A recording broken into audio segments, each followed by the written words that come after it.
Hello বন্ধুরা, প্রথমেই আমি ক্ষমা চেয়ে নিচ্ছি, কারণ ব্লগটা পোস্ট করতে আমার অনেকটাই দেরি হয়ে গেছে। আর সেই দিন ছিল ঈদ, তাই আমার সব টিউশন বন্ধ ছিল। শুধু বিকেলে একটা ড্রয়িং ব্যাচ ছিল। ড্রয়িং ব্যাচটা শেষ করেই আমি বেরিয়ে পড়লাম রাধামণির উদ্দেশ্যে। সত্যি বলতে শরীরটাও খুব একটা ভালো ছিল না, আর মনটাও না।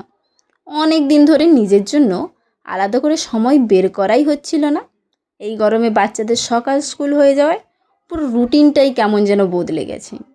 তাই একটু সময় পেয়ে ভাবলাম আজকের দিনটা শুধু নিজের জন্য। প্রথমেই ওখানে পৌঁছে গিয়ে আমি খেলাম ওই ফেমাস কাকুর ফুচকা। তারপর খেলাম মোমো আর টিক্কা, যেটা ছিল আমার খুব পছন্দের খাবার।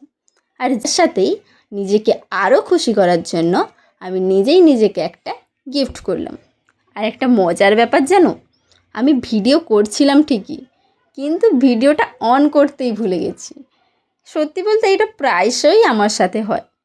তারপর একটা রেস্টুরেন্টে গিয়ে গরম গরম স্যুপ খেলাম, আর মনে হলো শরীরটাও একটু হালকা লাগছে।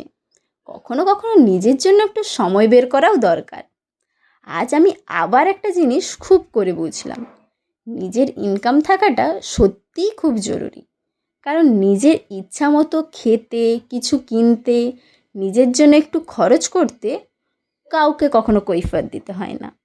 বাড়ি থেকে বেরোনোর সময় মা বলেছিল ঔষধ নিতে, আর মায়ের আদেশ তো মানতেই হবে।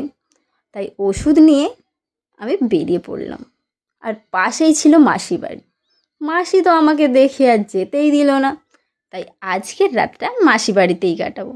দেখা হচ্ছে পরের নেক্সট ব্লগ ভিডিও। আজকের মতো এতটাই।